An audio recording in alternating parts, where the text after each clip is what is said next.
নমস্কার ভক্তবৃন্দ, আমি আজ গীতা পাঠ করছি। যথাযথ ভগবদ গীতা পাঠ করে শোনাচ্ছি প্রথম অধ্যায়। কৃপয়া আপনারা আমার ভিডিও দেখে আর শুনে আমাকে একটু ধন্য করবেন। জয় শ্রীকৃষ্ণ, জয় শ্রীকৃষ্ণ, জয় শ্রীকৃষ্ণ।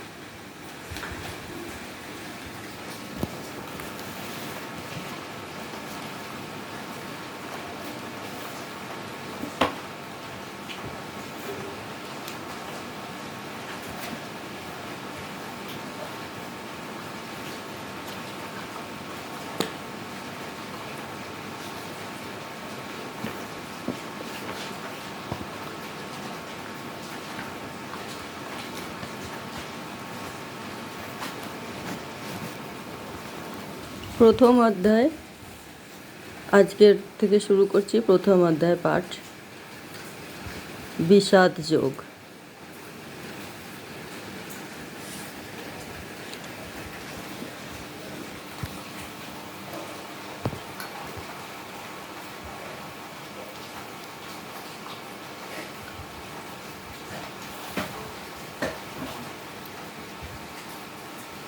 ওম নমো নারায়ণ নমো, ওম নমো নারায়ণ নমো, ওম নমো নারায়ণ নমো, ওম নমো বিষ্ণুবে নমো, ওম নমো বিষ্ণুবে নমো, ওম নমো বিষ্ণুবে নমো, ওম ভগবতে বাসুদেবায় নমো, ভগবতে বাসুদেবায় নমো, ভগবতে বাসুদেবায় নমো, ওম সহস্র কোটি দেব দেবতায় নমো।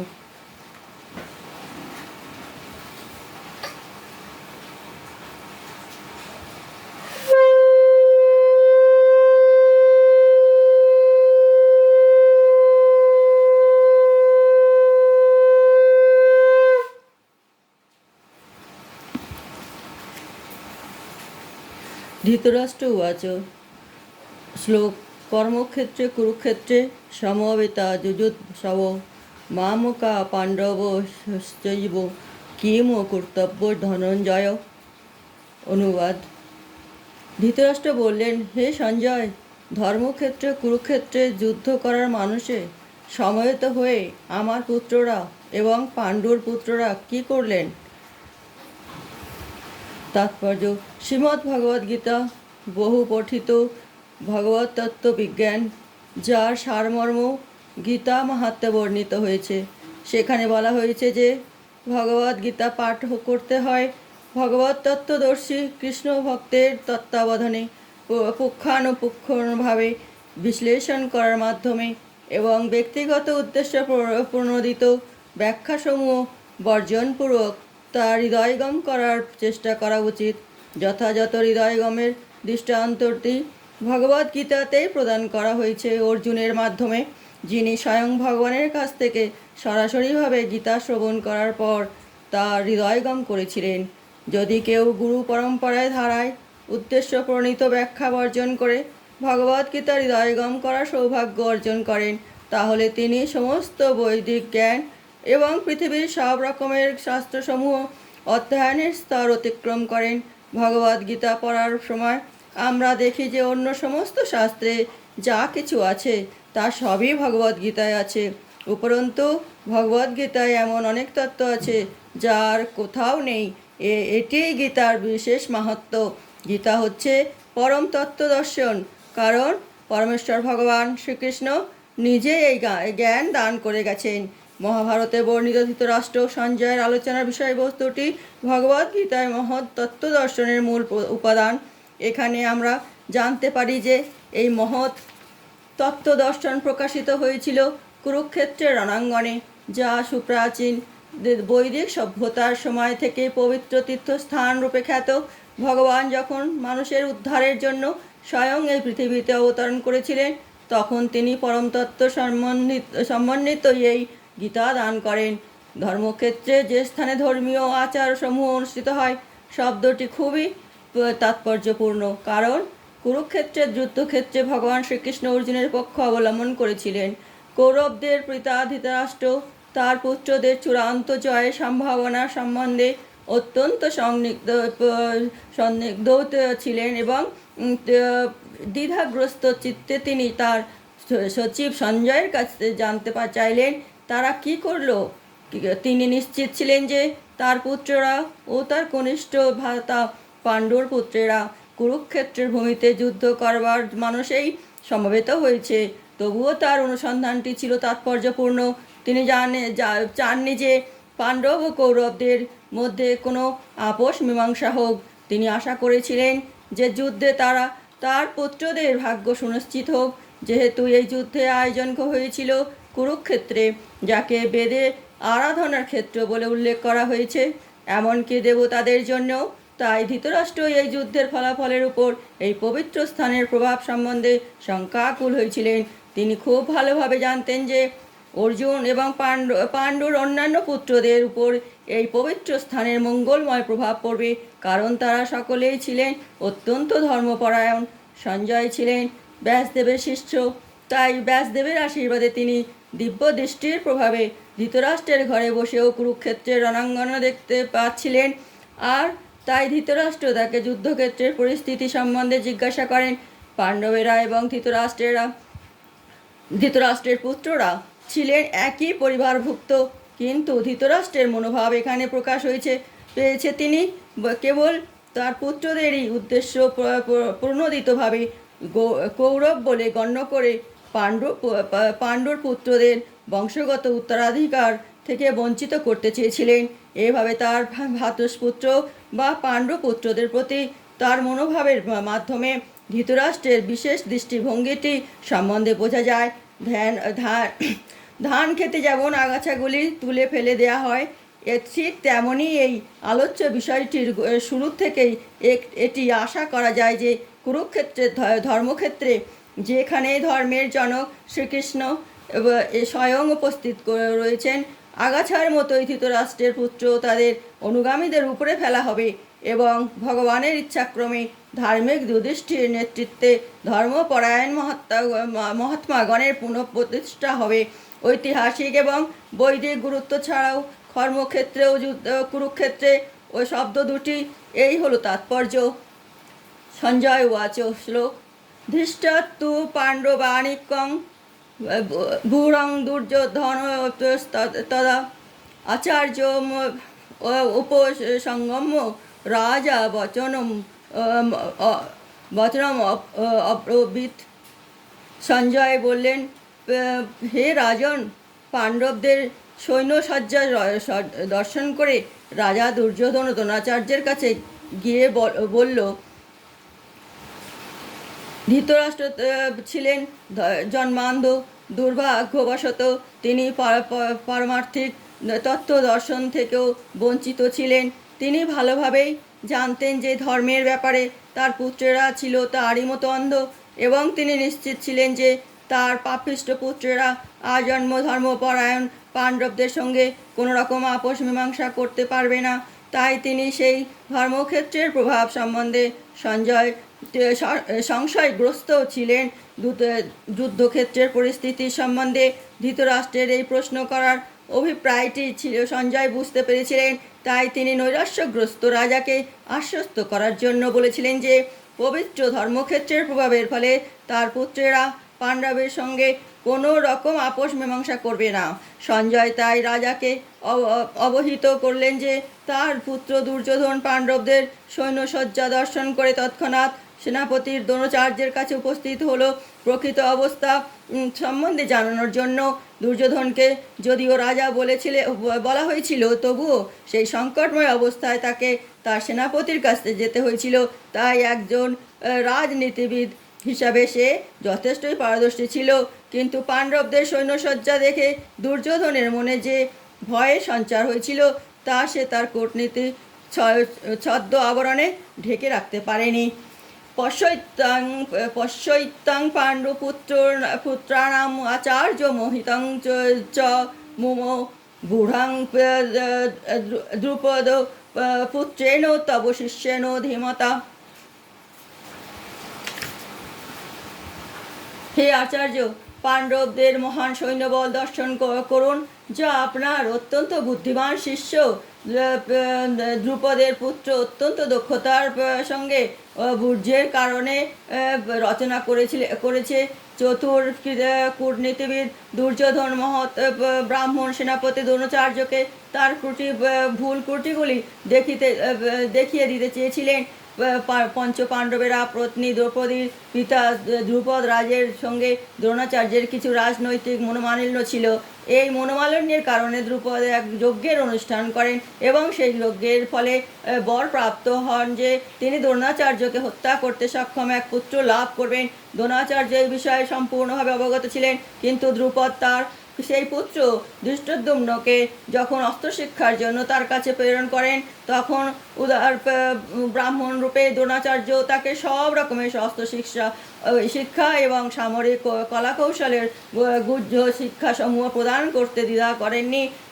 এখন কুরুক্ষেত্রের যুদ্ধক্ষেত্রে ধৃষ্টদ্যুম্ন পাণ্ডবদের পক্ষে যোগদান করে তাদের সৈন্য ব্যূহ রচনা করেছেন, যে কৌশল তিনি দ্রোণাচার্যের কাছ থেকেই প্রাপ্ত হয়েছিলেন। দ্রোণাচার্যের এই ত্রুটির কথা দুর্যোধন তাকে স্মরণ করিয়ে দিল, যাতে তিনি সতর্কতার সঙ্গে আপোষহীনভাবে যুদ্ধ করেন। এর মাধ্যমে সে এটিও মনে করে দিলে যে তিনি তার প্রিয় শিষ্য পাণ্ডবদের বিরুদ্ধে যুদ্ধ করতে যেন কোনো রকম কোমলতা প্রদর্শন না করেন। বিশেষত অর্জুন ছিলেন তার সবচেয়ে প্রিয় এবং মেধাবী শিষ্য। দুর্যোধন আরও সতর্ক করে দিতে চেয়েছিল যে এই ধরনের কোমলতার ফলে যুদ্ধে অবধারিতভাবে পরাজয় হবে। অত্রসুরা মহাবাসা ভীমার্জুন সমাস যোধি যুযুদ্ধান বিরাটশ্চ দ্রুপদশ্চ মহারথ। এই সমস্ত সেনাদের মধ্যে ভীম ও অর্জুনের সমকক্ষ অনেক বীর ধনুর্ধারী রয়েছেন এবং যুযুধান, বিরাট ও দ্রুপদের মতো মহাযোদ্ধাও রয়েছেন। তাৎপর্য, যদিও সামরিক কলাকৌশলে দ্রোণাচার্যের অমিত শক্তির সম্মুখে ধৃষ্টদ্যুম্ন ছিলেন এক অতি নগণ্য প্রতিবন্ধক, কিন্তু তা আরও অনেকেই ছিলেন যারা ভয়ের কারণ ছিলেন।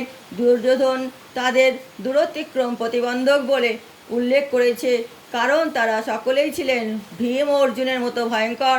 ভীম ও অর্জুনের শক্তির কথা দুর্যোধন ভালোভাবেই জানত, তাই সে অনন্য রথী মহারথীদের ভীম ও অর্জুনের কথা তুলনা করেছেন। ধৃষ্টকেতুশ্চ কীর্তন কাশী রাজস্ব বীর্যবান পুরুজিত কুন্তিভোজশ্চ শৈবশ্চ নরপুঙ্গব যুধামন্যশ্চ বিক্রান্ত উত্তম ঔষজাশ্চ বীর্যবান সৌভদ্র দ্রৌপদেয়াশ্চ সর্ব এব মহারথা।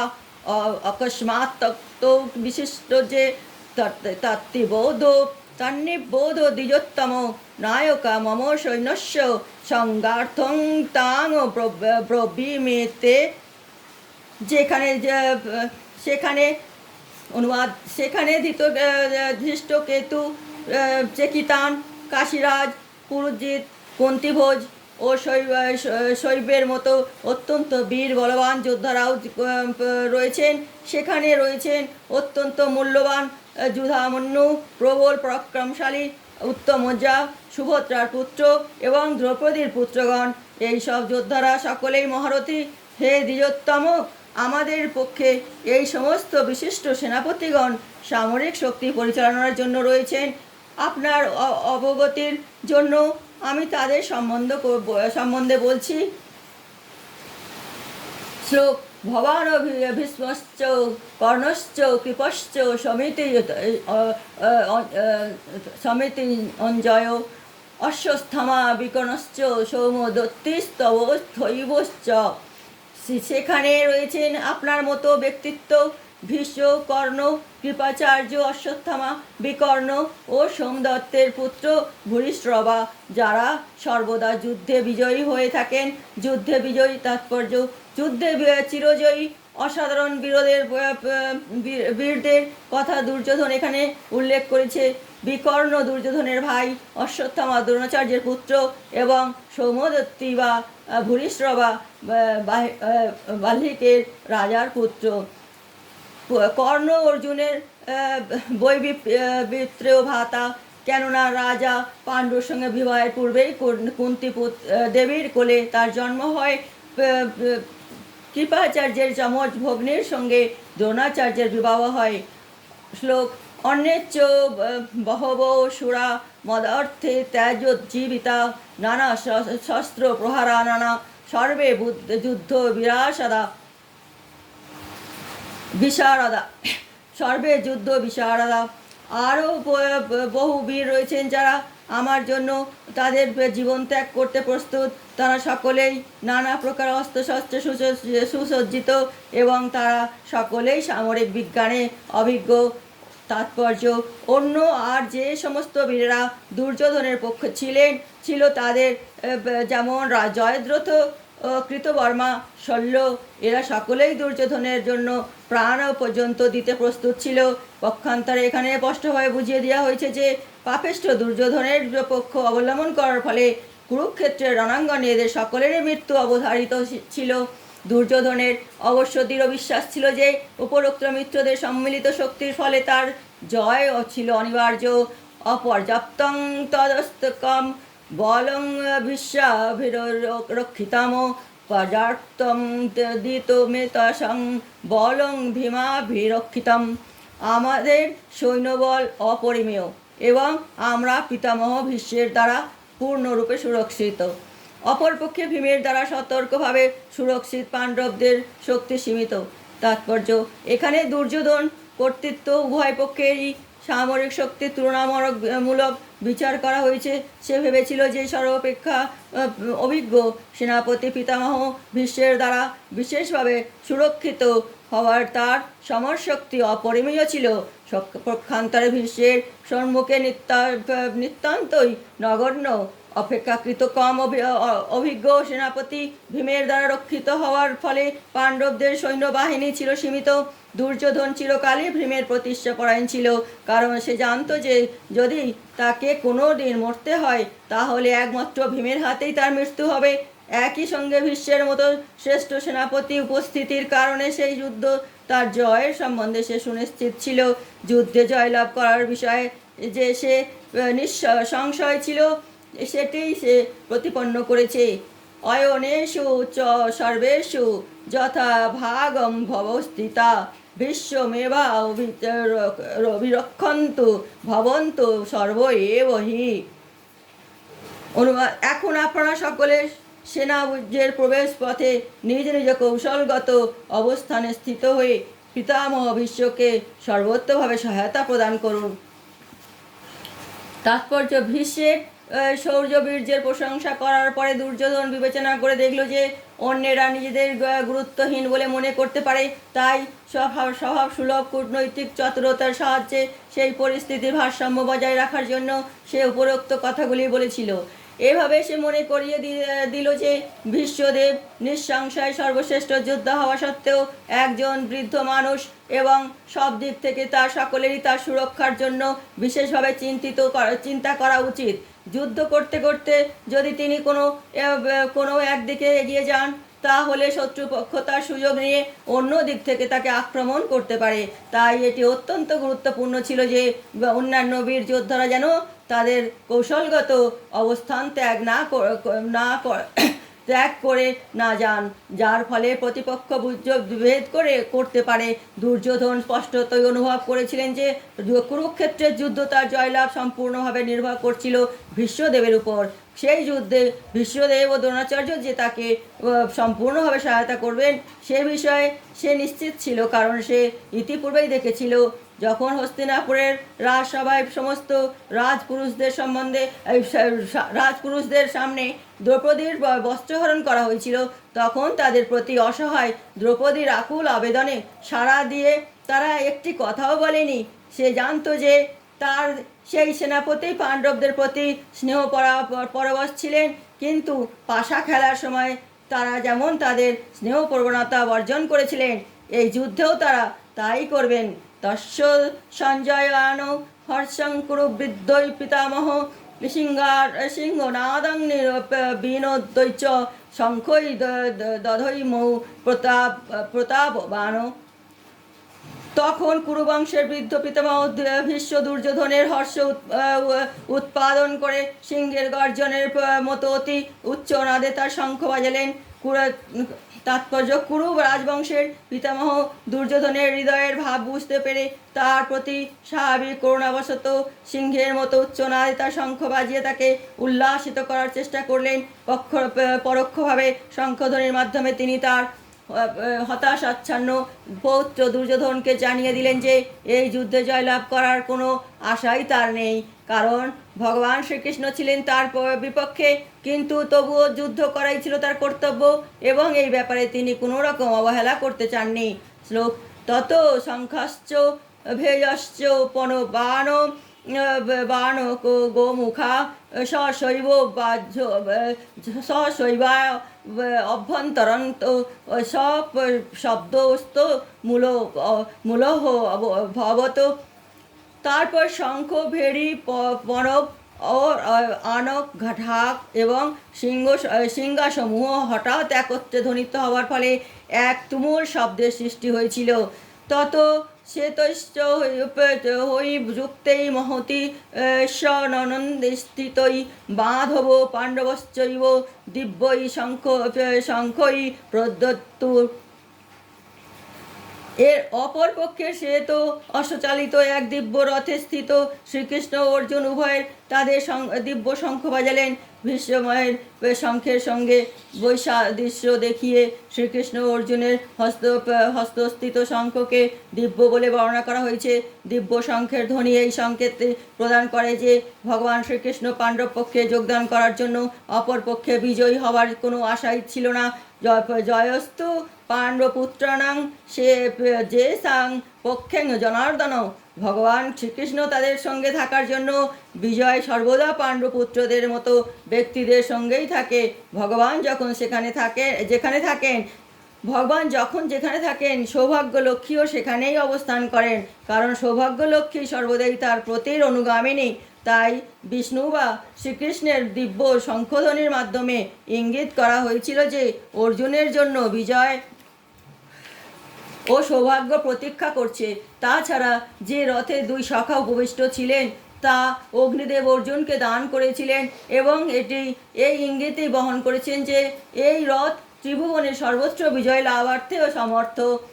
পাঞ্চজন ঋষিকেশ দেবদত্তং ধনঞ্জয় পাণ্ড্রব্রৈ দধৈ মহাশঙ্খই ভীম কর্মা বিক্রোদর।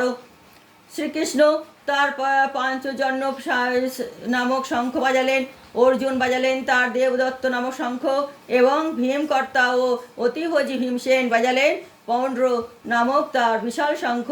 শ্রীকৃষ্ণকে এই শ্লোকে ঋষিকেশ বলে উল্লেখ করা হয়েছে, কারণ তিনি সমস্ত ইন্দ্রিয়ের অধীশ্বর, জীবেরা তার অবিচ্ছেদ্য অংশ। তাই জীবেদের ইন্দ্রিয়গুলিও তার ইন্দ্রিয় সমূহের অবিচ্ছেদ্য অংশ। নির্বিশেষবাদীরা জীবেদের ইন্দ্রিয়সমূহের উৎস সম্বন্ধে ব্যাখ্যা করতে পারে না, তাই তারা সমস্ত জীবেদের ইন্দ্রিয়বিহীন এবং নির্বিশেষ বলে বর্ণনা করতে উদ্গ্রীব।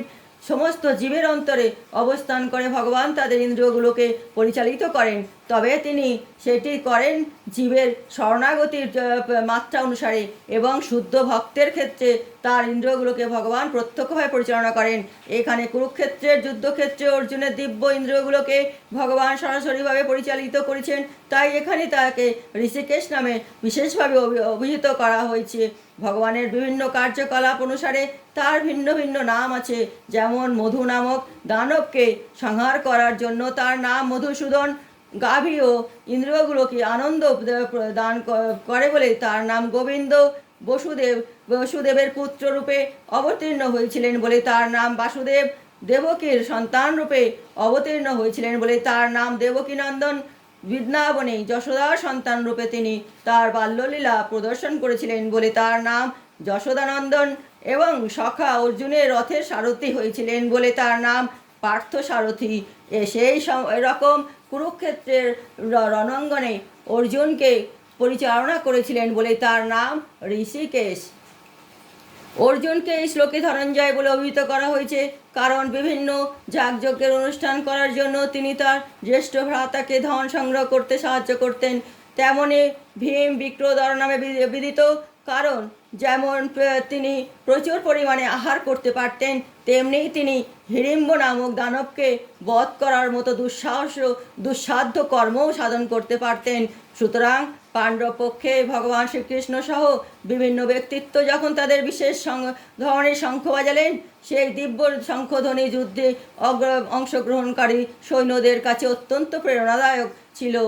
অপরপক্ষে এই রকম কোনো লক্ষণই ছিল না ছিল সেখানে পরম নিয়ন্তা ভগবানের উপস্থিতি কিংবা সৌভাগ্যের অধিষ্ঠাত্রী লক্ষ্মী দেবী। অতএব যুদ্ধে পরাজয় তাদের জন্য পূর্বেই নির্ধারিত হয়ে গিয়েছিল এবং এই সমস্ত শঙ্খধ্বনির মাধ্যমে সেই বার্তাই ঘোষিত হয়েছিল।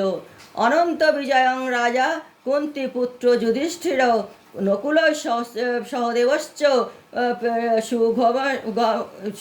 সুঘোষ মণি পুষ্পকৈ কাশশ্চ পরমাশ ব্যাস শিখণ্ডিচ্চ মহারথ ধৃষ্টদ্যুম্ন বিরাটশ্চ সাত্যকীশ্চ পরাজিত দ্রৌপদশ্চায় সর্বস্ব পৃথিবীপতে সৌভদ্রশ্চ মহাবাহ শঙ্খান দধুম পৃথক পৃথক।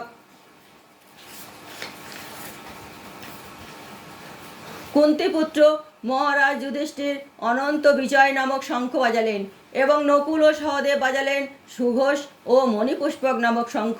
হে মহারাজ, তখন মহান ধনুর্ধর কাশীরাজ, প্রবল যোদ্ধা শিখণ্ডী, ধৃষ্টদ্যুম্ন বিরাট ও অপরাজেয় সাত্যকী, দ্রৌপদীর পুত্রগণ, সুভদ্রার বলবান পুত্র এবং অন্য সকলে তাদের নিজ নিজের শঙ্খ পৃথক পৃথকভাবে বাজালেন।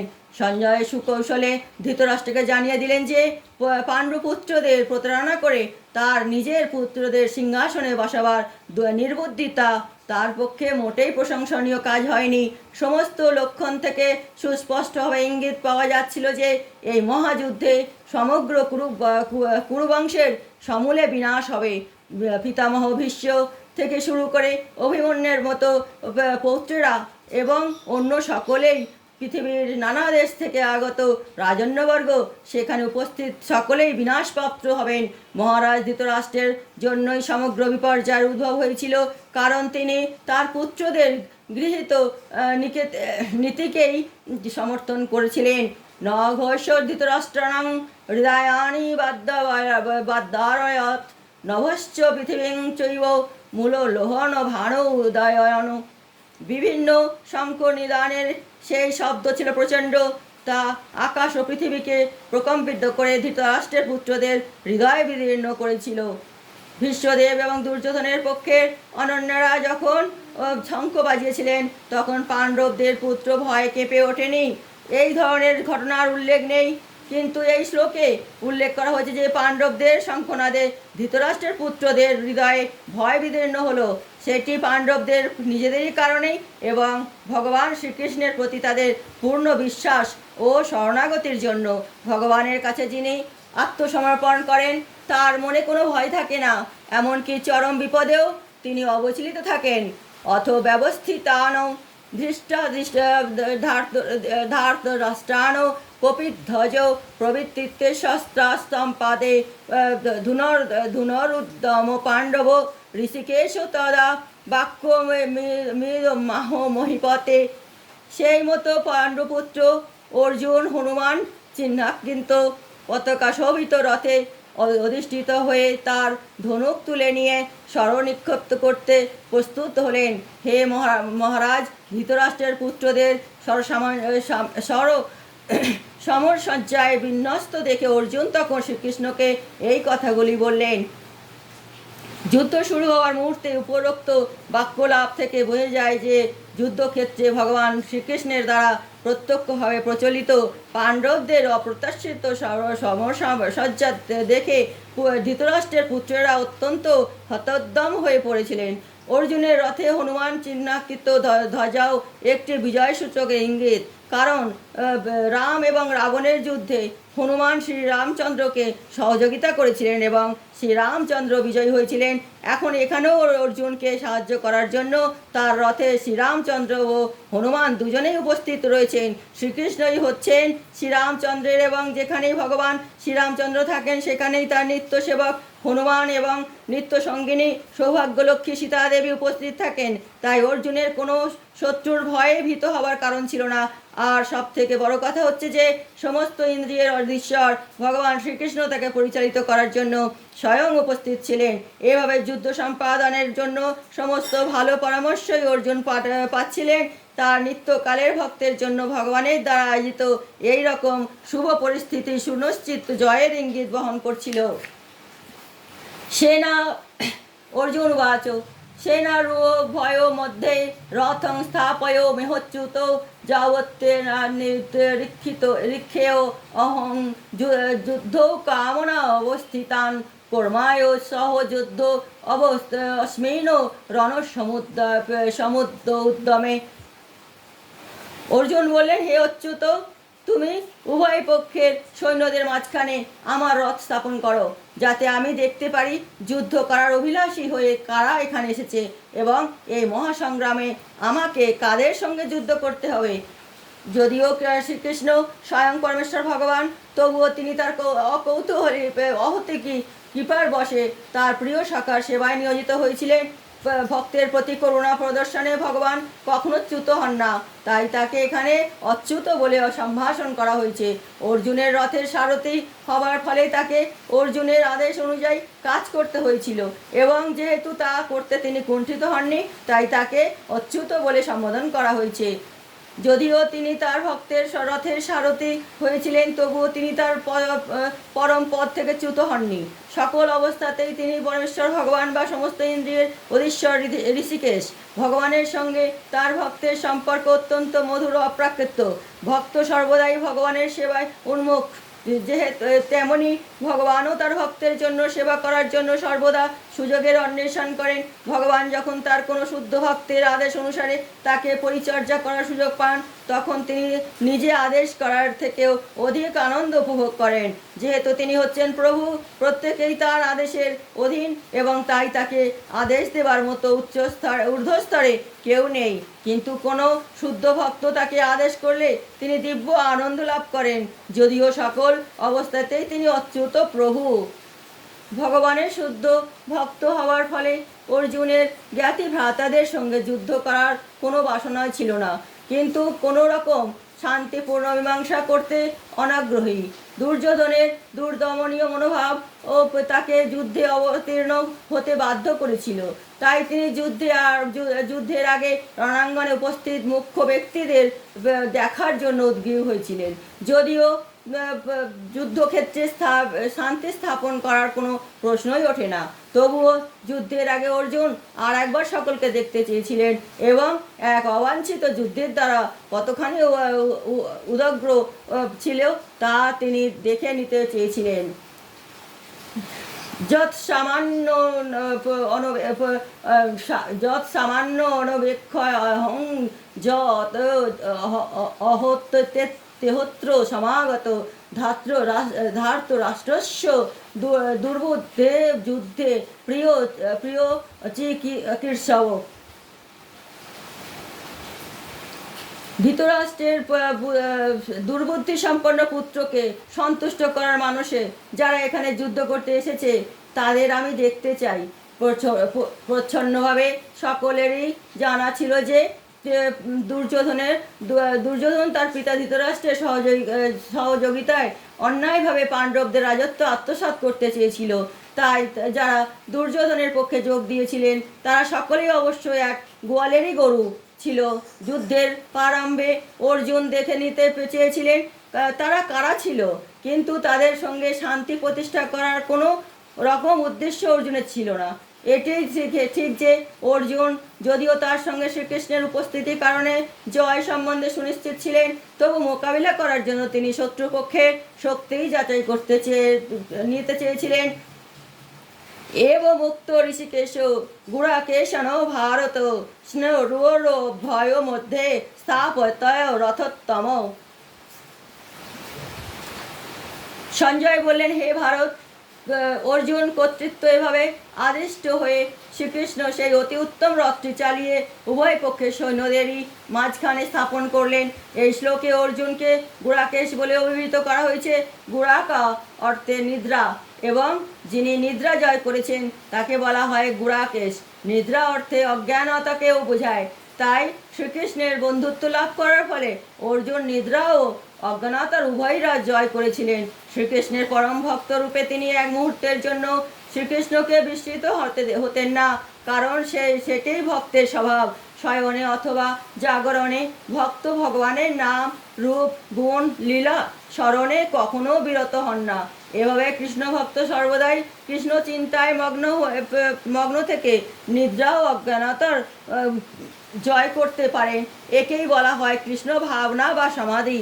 ঋষিকেশ অথবা সমস্ত জীবের ইন্দ্রিয় ও মনের নিয়ন্তা হওয়ার ফলে শ্রীকৃষ্ণ সৈন্যবাহিনীর মধ্যে অর্জুনের রথ স্থাপন করার অভিপ্রায় বুঝতে পেরেছিলেন। এইভাবে অর্জুনের নির্দেশ পালন করার পর তিনি বললেন, ভীষ্ম দ্রোণ প্রমুখত সর্বেষাং চ মোহিক্ষিতাম উবাচ পার্থ পশ্যৈতান সর্ববেতান কুরুনীতি।